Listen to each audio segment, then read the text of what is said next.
Welcome to special debate. This is Satish. Latin America దేశాలపై Trump ఉక్కు పాదం మోపుతున్నారు. దీంతో ఆయా దేశాలు బిక్కుబిక్కుమంటున్నాయి. ట్రంప్ తీరుపై తీవ్రమైన ఆగ్రహావేశంతో రగులుతున్నాయి. కానీ అగ్రరాజ్య అధినేత చేష్టలకు తలంచాల్సిన పరిస్థితులు తలెత్తాయి. వెనిజులాపై అమెరికా సైనిక ఆపరేషన్, మదురో అరెస్టుతో లాటిన్ అమెరికాలో మరోసారి అశాంతి వాతావరణం నెలకొంది. నెక్స్ట్ క్యూబా, కొలంబియా, మెక్సికోలు ఉన్నాయంటూ ట్రంప్ చేసిన హాట్ కామెంట్స్తో ఎప్పుడు ఏం జరుగుతుందో తెలియని అయోమయం నెలకొంది. ఈ దాడుల్ని చైనాతో సహా భారత్ తప్పుపట్టింది. ఇంతకీ ట్రంప్ ఆక్రమణవాదంతో వెళ్తున్నారా? ఆయా దేశాలపై దాడులు డ్రగ్స్ నియంత్రణకా లేక అగ్రరాజ్యం చమురు దోపిడీకా? ఈ పరిణామాలు మన దేశంపై ఎలాంటి ప్రభావం చూపబోతున్నాయి? దీనికి సంబంధించి ఇన్ డీటెయిల్గా నిపుణులతో మనం మాట్లాడబోతున్నాం. 10 టీవీ డిబేట్లో భాగంగా మనతో పాటు చర్చలో పాల్గొంటున్నారు అంతర్జాతీయ పరిణామాలపై విశేష అవగాహన ఉన్న మేజర్ భరతరెడ్డి గారు, అలాగే అంతర్జాతీయ భద్రతా రంగ నిపుణులు రమేష్ కండగంటి గారు మరికాసేపట్లో డిబేట్లో జాయిన్ కాబోతున్నారు. మేజర్ భరతరెడ్డి గారు నమస్తే sir. Wish you speed recovery. మీకు ఆపరేషన్ కూడా అయ్యింది. Thank you. So we are half recovered on the path అండి. Right sir, wish you good luck sir. Bharat Reddy గారు, మనం గతంలో చాలా అంశాలు మాట్లాడుకున్నాం. అలాగే ట్రంప్ టారిఫ్లు, భారత్పై ఎఫెక్టు, అలాగే రష్యా నుంచి మనం చమురు అలాగే ఆయుధాలు కొనుగోలుకు సంబంధించి ట్రంప్ కన్నెర చేస్తున్నట్టు చాలా విశేషంగా మాట్లాడుకున్నాం. బట్ ఇప్పుడు మనం చూస్తుంటే ఒక దేశ అధ్యక్షుడిని భార్యను కూడా పూర్తి స్థాయిలో టేకప్ చేసిన పరిస్థితి ఉంది. డ్రగ్స్ అనేది ఒక కారణభూతంగా అటు ట్రంప్ చూపిస్తున్నారు. మీ అంచనా ఏంటి సార్? ఇది డ్రగ్స్ నియంత్రణకా లేదంటే చమురు దోపిడీకా? ట్రంప్ యాక్షన్ ఎలా చూస్తున్నారు? ట్రంప్ యాక్షన్ కొత్తదేం కాదండి. అంటే ఏదో మన దేశంలో ప్రత్యేకంగా మన రాష్ట్రాల్లో, తెలుగు రాష్ట్రాల్లో అమెరికా అని చంకలు దిద్దుకుంటూ మనం అమెరికా వెళ్ళి బతుకుతెరు సాధించుకున్నాం. కానీ గత 300 ఏళ్లుగా అమెరికా యొక్క నియంతృత్వం ఎవరికైనా చదివి ఉంటే, హిస్టరీ చదివి ఉంటే, ఇది అమెరికా చేసే కొత్తది ఏం కాదు అని మనకు తెలుస్తుంది. నేను ఈ విషయం ఎందుకంటున్నాను అంటే 200 ఏళ్ల క్రితం వీళ్ళకి ఇంకో ప్రెసిడెంట్ ఉండే, ఆయన పేరు మన్రో. మన్రో గారు ఉన్నప్పుడే మన్రో డాక్ట్రిన్ ఒకటి వచ్చింది. మన్రో డాక్ట్రిన్ ప్రకారం ఆ రోజుల్లోనే వాళ్ళు సౌత్ అమెరికా అంటే లాటిన్ అమెరికన్ కంట్రీస్ మీద తమ ఆధిపత్యం తాము సాధించుకోవాలి అని 200 ఏళ్ల క్రితమే అమెరికా ఒక డాక్టర్ని తయారు చేసుకుంది. ఇన్ఫాక్ట్ ఇప్పుడు మీరు వెస్ట్ అండ్ సౌత్ అమెరికా అంటే నార్త్ అమెరికాలో west America and south America ఏదైతే చూస్తారో అంటే California, new Mexico, I think Nevada also, Texas also, right? ఈ రాష్ట్రాలన్నీ కూడా అవి మెక్సికో సంబంధించినవి. సో ఆ రోజుల్లోనే వాళ్ళు ఈస్ట్ నుంచి అంటే న్యూయార్క్ వైపు నుంచి ఈ క్షేత్రాల మీద యుద్ధం చేసి అవన్నీ మెక్సికో నుంచి వాళ్ళు లాక్కోవడం జరిగింది, right? And so today if Texas is the second largest economy with in north America, అది మన్రో తెచ్చిన సిద్ధాంతంతో ఒక డాక్ట్రిన్ తోనే సాధించుకోవడం జరిగింది. సో ఇవాళ ఇన్ఫాక్ట్ ట్రంప్ దాన్ని తను సాధించుకోవడానికి దాన్ని డాన్ రో డాక్ట్రిన్ అని పేరు పెట్టుకున్నాడు. డాన్ రో ట్రంప్ అంటే డొనాల్డ్ ట్రంప్ మన్రో డాక్ట్రిన్ అని. అండ్ దేర్ ఫోర్ దాని పరంగా ఆయన ఏమంటున్నాడంటే వెస్టర్న్ హెమిస్ఫియర్ అంటే నార్త్ అమెరికా, సౌత్ అమెరికా, ఈ 2 ఖండాలు ఏవైతే ఉన్నాయో ఈ 2 భూగోళిక ఖండాలు కూడా అమెరికా కనుసైగల్లోనే ఉండాలి, అమెరికా కంట్రోల్లోనే ఉండాలి. వీటిల్లో ఏ విధంగా ఏ మాత్రం కూడా బయట నుంచి వేరే శక్తులు అక్కడ ఉండే పరిస్థితి ఉండకూడదు. అంటే క్యూబా కానివ్వండి, Cuba is closer to Russia for example. మీరు కొలంబియా అన్నారు, ఇవి లేటెస్ట్ కంట్రీస్. ఈవెన్ మొన్న వెనిజులాలో జరిగిన ఉదంతం కూడా they are more against US policies. So ఏ దేశాలైతే తమకు అనుగుణంగా ఉన్న ఆధిపత్యంలో లేవో ఆ దేశాలన్నిట్లోనూ కూడా వీళ్ళు నయాన భయాన దాంట్లో తమ సామర్థ్యం తెచ్చుకోవడానికి ప్రయత్నం చేస్తారు. ఇన్ఫాక్ట్ అర్జెంటీనా యొక్క కొత్త ప్రెసిడెంట్ ఎవరైతే ఉన్నారో he has become the pet of Trump. And దానికి ఎందుకంటే ఆయన అర్జెంటీనా వాళ్ళు యుఎస్ కి సపోర్ట్ చేస్తుంది కాబట్టి వాళ్ళకి $40 బిలియన్ అప్పులు కూడా ఇచ్చాడు ట్రంప్. సో అంటే లాటిన్ అమెరికన్ కంట్రీస్ లో ఎవరైతే తనకు దాసోహం అంటారో వాళ్ళని నేను చూసుకుంటాను అంటున్నాడు. ఓకే. ఎవరైతే తనకు వ్యతిరేకంగా నిల్చుంటారో వాళ్ళని నిర్దాక్షిణ్యంగా నేను రెజీమ్ చేంజ్ చేస్తాను అని చెప్పడం జరుగుతోంది అమెరికా ద్వారా ఇది. ఓకే. అండ్ ఇది కొత్తదేం కాదండి. అంటే so in fact in the last 40 years గత 40 ఏళ్లుగా నాకు తెలిసి లాటిన్ అమెరికాలో వీళ్ళు ఆల్రెడీ ఒక 40 సార్లు కూల్ చేశారు. అయితే ఇంతకుముందు బ్యాక్ డోర్ ద్వారా జరిగేది ఇవాళ మొత్తం ప్రపంచం వీసిపోయేటట్టు డైరెక్ట్ గా చేస్తున్నాడు Trump. I think that's only change. Otherwise అమెరికాకున్న గ్రీడ్ ఏదైతే ఉందో లాటిన్ అమెరికన్ రిసోర్సెస్ మీద అది మాత్రం తక్కువ ఇవాళ కొత్తగా వచ్చింది ఏం కాదు, గత 200 ఏళ్ళుగా ఉన్నది. రైట్. ప్రస్తుతం డిబేట్ లో జాయిన్ అవుతున్నారు భద్రతా రంగ నిపుణులు, అంతర్జాతీయ వ్యవహారాలపై అవగాహన ఉన్న రమేష్ కండిగంటి గారు. రమేష్ కండిగంటి గారు, గుడ్ ఈవినింగ్ సార్. నమస్తే సతీష్ సార్. నమస్తే సార్. నమస్తే సార్. మరి ఇంకా వరల్డ్ కి ఇది గుడ్ ఈవినింగ్ గా కాదా, ఎలా అర్థం చేసుకోవాలి? ఇప్పుడే భరత్ రెడ్డి గారు అన్నారు, అంటే ఎప్పటి నుంచో లాటిన్ అమెరికా దేశాలపై అమెరికా వ్యవహరిస్తున్న తీరు మన్రో టైం నుంచి ఇలాంటి పరిణామాలే ఉన్నాయి, ఇది కొత్త ఏం కాదని. కానీ డైరెక్ట్ అయిపోయారు ట్రంప్. డైరెక్ట్గా అటు వెనిజులా ప్రెసిడెంట్ భార్యనే టేకప్ చేసిన పరిస్థితి ఉందంటే దాన్ని ఎలా అర్థం చేసుకోవాలి? అంటే ఇది కేవలం డ్రగ్స్ నియంత్రణ అని ఒక కారణం చూపుతుంది అమెరికా. డ్రగ్స్ నియంత్రణైనా లేదంటే చమురు దోపిడీ అనేది ఒక ఇన్నర్ ఎజెండా కావచ్చా? సతీష్ గారు, నేను ముందుగా 10 TV ద్వారా మీ కార్యక్రమంలో ఇది మాట్లాడబోయే ముందల తోటి ప్యానలిస్టులందరికీ నమస్తే చెప్తా, హ్యాపీ న్యూ ఇయర్ చెప్తా. మీకు కూడా అన్నిటికన్నా ఇంపార్టెంట్ మీకు ఏం చెప్తున్నానంటే సార్, ఫస్ట్లీ నా హార్దిక శుభాభినందనలు అండి మీకు. Hearty congratulations for winning an award. Lunch hour debate మీరు ప్రతిష్టాత్మకంగా 10 TVలో కండక్ట్ చేసిన లంచ్ అవర్ డిబేట్ లో మీరు అద్భుతంగా చేసినందుకు గాను, రీసెంట్ గా మీకు అవార్డు వచ్చినందుకు హైదరాబాద్ లో రాష్ట్ర స్థాయిలో అవార్డు వచ్చినందుకు హార్టీ కంగ్రాచులేషన్స్ చెప్తా. నేను నా కామెంట్ ఇస్తాను సార్. ఫస్ట్లీ నేను అమెరికన్ స్టడీస్ లో డాక్టరేట్ చేశాను ఢిల్లీ JNU నుంచి, మీకు తెలుసు అది. లాటిన్ అమెరికా, ముఖ్యంగా నార్త్ అమెరికాలో ఉన్న కెనడా, అమెరికా తర్వాత కింద సెంట్రల్ అమెరికాలో ఉన్న మెక్సికో, మరి కోస్టారికా, పనామా, అవి కాకుండా కింద దక్షిణ అమెరికాలో ఉన్న చిలీ, బ్రెజిల్, కొలంబియా, అర్జెంటీనా, పేరు, ఇవన్నీ ఉన్నాయి కదా సార్. ఈ ముఖ్యంగా కొలంబియాకి, వెనిజులాకి ముఖ్యంగా ఈ నార్కోటిక్స్, డ్రగ్స్, ముఖ్యంగా మాదక ద్రవ్యాలు, వీటి నుంచి చాలా వరకు ఈ నార్కో డ్రగ్ కార్టల్స్ ఉండటం అనేది నిజమే, దాంట్లో అబద్ధం లేదు. ముఖ్యంగా కొలంబియా తర్వాత Venezuela, number 1 place Colombia, number 2 place Venezuela. ఈ రెండిటిని ఉండటం ఎంత కరెక్టో, అన్నిటికన్నా అతి విలువైన చమురు, గోల్డ్ కూడా వెనిజులాలో ఉంది. అవును, అది కూడా కరెక్టే. So when Donald Trump and his administration ఇంత ఇదిగా ఒక పక్క దేశం వెళ్ళి ఒక దొంగను పట్టుకోవటానికే, ఒక సైబర్ క్రిమినల్ పట్టుకోవటానికో, లేకపోతే ఒక ఎకనామిక్ అఫెన్సెస్ చేసిన క్రిమినల్ పట్టుకోవటానికో చాలా సమయం పట్టింది. అవును,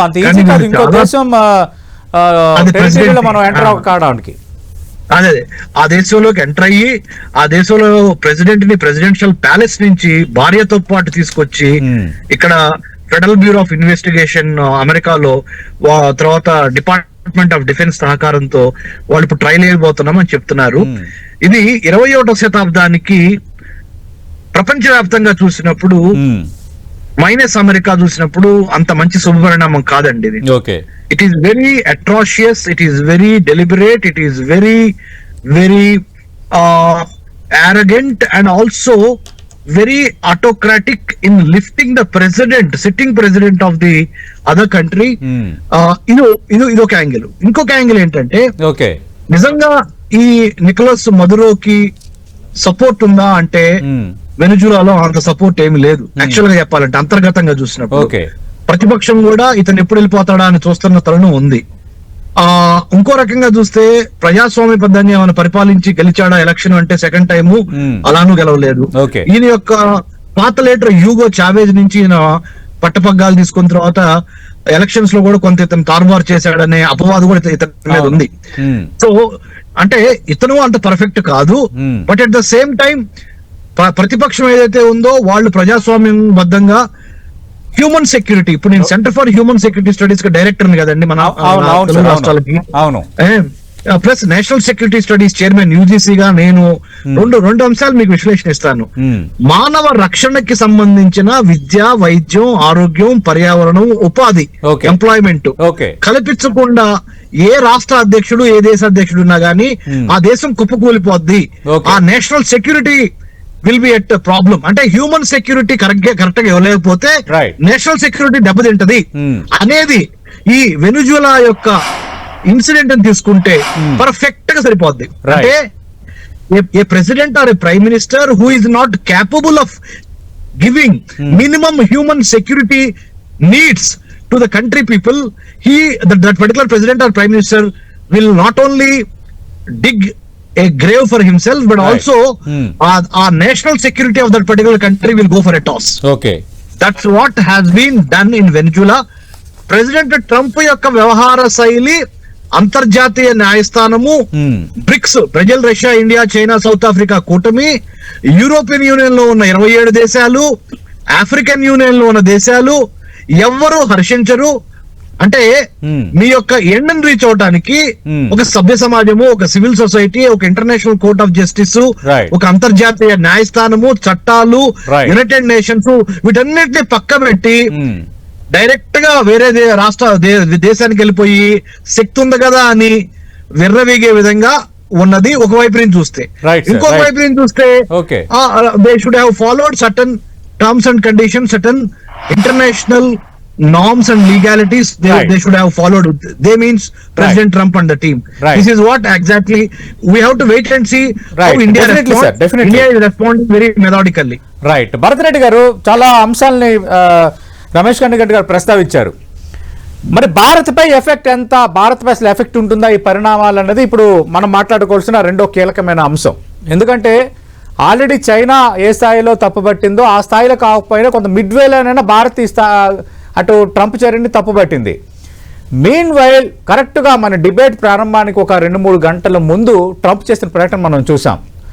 భారత్ ఇంకా రష్యా నుంచి చమురు కొనుగోలు చేస్తోంది, ఆపకపోతే మళ్ళీ టారిఫ్లు పూర్తిస్థాయిలో విధించడం అనే దానికి నేను ఉపక్రమిస్తానని, నేను సిద్ధమవుతానని ట్రంప్ మరో హెచ్చరిక జారీ చేశారు. నేనంటే భారత్ ఇష్టపడుతుంది అంటూనే ఒక హెచ్చరిక జారీ చేశారు. వెనిజులాకు సంబంధించి మనం అటు చమురు కొనుగోలుకు సంబంధించి గతంలో కొంత హై పర్సెంటేజ్ ఉన్నా అది క్రమక్రమంగా తగ్గింది. నేను ఇందాక చూశాను. అంటే వెనిజులా భారత్ మధ్య వాణిజ్యపరమైన ఒప్పందాలు మనం కొన్ని కొనుగోలు చేసే అంశాలకు సంబంధించి బిలో 30% లోపే ఉంది. ఇది భారత్ ఏ విధంగా తీసుకోవాలి లేటెస్ట్ పరిణామం? So this is very interesting situation అండి. నమస్కారం రమేష్ గారు. నమస్తే Bharat Reddy sir, happy new year sir. Thank you so much. I'll tell you this is very interesting. I'll tell you why అండి. అమెరికాకి గత 75 ఏళ్లుగా వరల్డ్ వార్ 2 తర్వాత కోల్డ్ వార్ అనేది రష్యాతో కొనసాగింది. కానీ ఇప్పుడు తమ సామర్థ్యం ఏమైతే ఉందో, ఒక యూనిపోలార్ వరల్డ్ ఏదైతే ఏర్పడిందో, ఆ యూనిపోలార్ వరల్డ్ ని ఛాలెంజ్ చేసే శక్తి కేవలం చైనా. అండ్ చైనా చాలా స్ట్రాటజిక్ గా చాలా కాలం నుంచి దీనికి అనుగుణంగా కొన్ని పావులను కలుపుకుంటూ వచ్చింది. అది బ్రిక్స్ ద్వారా కావచ్చు, లేక బెల్ట్ అండ్ రోడ్ ఇనిషియేటివ్ ద్వారా ఏషియాలో కూడా, ఆ తర్వాత ఆఫ్రికాలో కూడా, ఇన్ఫాక్ట్ ఈవెన్ సౌత్ అమెరికాలో కూడా తమ పాదం మోపి రిసోర్సెస్ ని కంట్రోల్ చేయడం మొదలు పెట్టింది చైనా. అండ్ మీకు తెలుసు ఇవాళ గోల్డ్ అండ్ సిల్వర్ లో ఏమవుతుందో అది కూడా ఒక చైనా ప్లేనే. సో ఇవన్నిటినీ చూస్తే యుఎస్ఏకి కావాల్సింది ఏంటి? యుఎస్ఏకి కావాల్సింది అన్నిటికంటే ఫస్ట్ ఈ బ్రిక్స్ అనే కూటమి ఏదైతే ఉందో ఈ కూటమిని పగలగొట్టాలి, ఛేదించాలి. సో దేర్ఫోర్ మీరు లాటిన్ అమెరికాలో చూస్తే యాక్షన్ వెనిజులా మీద అయినా కానీ, దాని పక్కన ఇంకో పెద్ద దేశం ఉంది బ్రెజిల్. బ్రెజిల్ మీద కూడా ఇండియా మీద అయితే ఎలాగా వెరీ హై టారిఫ్ రేట్స్ విధించారో, బ్రెజిల్ మీద కూడా 50% టారిఫ్ రేట్స్ విధించారు. అవును. సో ఒకవైపు సో బేసికలీ ఇదంతా ఒక ఐసోలేషన్ గేమ్. సో అండ్ భారతదేశానికి అమెరికా మీద డిపెండెన్సీ ఉన్నంత వరకు ఐటీ ఎక్స్పోర్ట్స్ పరంగా కానివ్వండి, ఆటోమొబైల్ కానివ్వండి, సోలార్ కానివ్వండి, రైస్ అండ్ గ్రెయిన్స్ కానివ్వండి, ఇట్ కుడ్ బి ఎనీథింగ్. ఇవన్నిటికీ మనకి డిపెండెన్సీ ఉన్నంత వరకు మన తల వంచాలని వాళ్ళు ట్రై చేస్తారు. అండ్ మనల్ని ఐసోలేట్ చేసుకుంటూ అదే అదను చూసుకొని రష్యాను కూడా ఐసోలేట్ చేయాలని చూస్తున్నారు. ఎందుకంటే రష్యాకి ఏ రోజైతే చమురు వాళ్ళు అమ్మలేకపోతారో అప్పుడు రష్యాకి యుక్రెయిన్ మీద యుద్ధం చేయడం సాధ్యం కాదు. అండ్ దీంట్లో ఇంకొక చిన్న కిటుకు ఉందండి, చాలా మందికి తెలియాలి ఇది. So what happens is crude. మీరు క్రూడ్ చూస్తుంటే ఇప్పుడు ఆల్మోస్ట్ $60 కి పడిపోయింది. అవును. కానీ ప్రపంచవ్యాప్తంగా మీరు డిమాండ్ చూస్తే డిమాండ్ పడిపోలేదు. నార్మల్ గా ఎకనామిక్స్ పరంగా చూస్తే డిమాండ్ పడిపోతే ప్రైస్ కూడా పడాలి. అవును. కానీ మీరు డిమాండ్ ఏం తక్కువ కాలేదు, బట్ సేమ్ టైం ప్రైస్ తక్కువైంది. ఎందుకు అంటే ఒపెక్ దేశాలు ఏవైతే ఉన్నాయో అవన్నీ కూడగట్టుకుని ఇప్పుడు అమెరికా చెప్పు చేతుల్లో ఉండి అమెరికా చెప్పిన రేట్ కి వాడు అమ్మడం మొదలుపెట్టింది. అంటే దీని అర్థం ఏంటి? బేసికలీ ఏమవుతుందంటే ప్రతి దేశానికి చమురు తీయడానికి ఒక రేట్ ఉంటుంది. సో రష్యాకి దట్ ఈస్ అబౌట్ $45. అంటే $45 కంటే చమురు పడిపోతే ఇంటర్నేషనల్ గా రేటు, రష్యాకి చమురు ఎక్స్ట్రాక్ట్ చేసి అమ్మడం సాధ్యం కాదు, అది లాస్ అవుతుంది. అదే సౌదీ అరేబియాకి it is about $22 if I'm right, if I remember numbers correct. కొంచెం $1 ఇటు అటు ఉండొచ్చు. అంటే అంతర్జాతీయంగా వెనిజులా రిజర్వ్స్ ని కంట్రోల్ చేసి వెనిజులాని ఎక్స్పోర్ట్ చేయకుండా ఆపి అంతర్జాతీయంగా వేరే చమురు నిల్వలని వాటి ప్రైసెస్ ని కంట్రోల్ చేసి ఇంకా పడేస్తే రష్యాని నిర్వీర్యం చేయడానికి అదొక చర్య.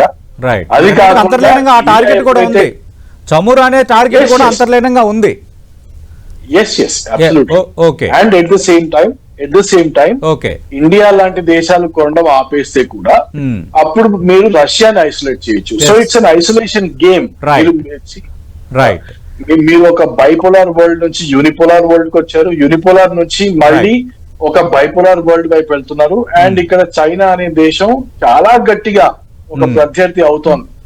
అండ్ అన్నిటినీ పరిగణనలోకి తీసుకుంటే అమెరికా ఆడే గేమ్ ఎలా ఉందంటే, ఫస్ట్ నేను వెస్టర్న్ హెమిస్ఫియర్ ని సెక్యూర్ చేస్తాను, రీజనల్ పవర్ గా మొదలవుతాను. సో యూనో అంటే సౌత్ అమెరికా అక్కడ పవర్ గా తయారయ్యి ఇంకా ప్రపంచాన్ని ఇంకా పూర్తి స్థాయిలో శాసించాలనేది టార్గెట్.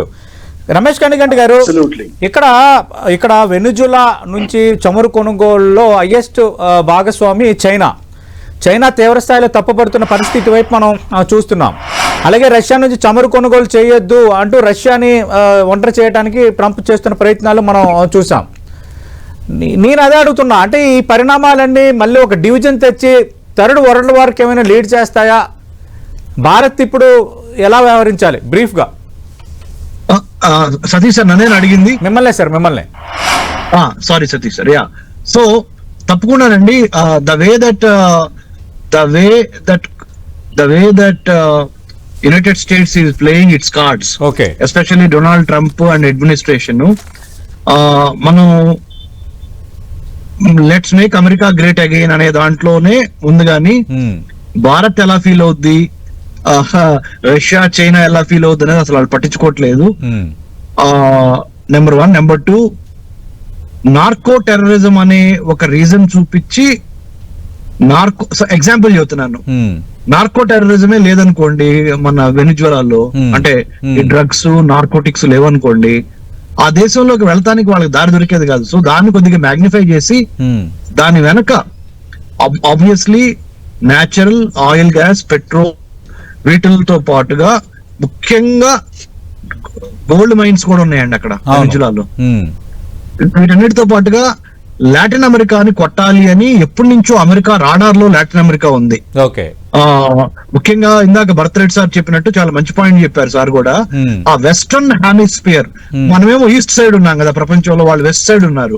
ముఖ్యంగా నార్త్ అమెరికా, సెంట్రల్ అమెరికా, ఈ కింద లాటిన్ అమెరికా అంటే సౌత్ అమెరికా అవును.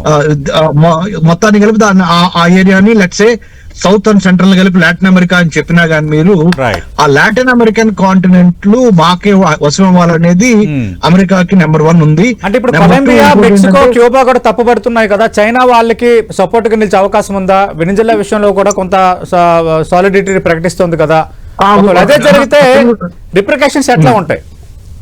తప్పకుండా అండి. చైనా విల్ నాట్ ఇప్పుడు మన ఇద్దరం మాట్లాడుకుంటున్న ఈ సమయంలో సార్ $30 ట్రిలియన్ అమెరికా ఎకానమీ ఉంది, జీడిపి. Okay. చైనాది $20 ట్రిలియన్ ఉంది. తర్వాత మనకి ముఖ్యంగా ఈ మనము 4th ప్లేస్ లోకి వచ్చాము. ఆ 3rd ప్లేస్ లో చైనా తర్వాత లెట్సే జర్మనీ ఉంది 15 ట్రిలియన్ డాలర్స్. Right. సో అతి పెద్ద ఈ వ్యవస్థ ఉంది కదా, ఈ వ్యవస్థకి Yes, sir.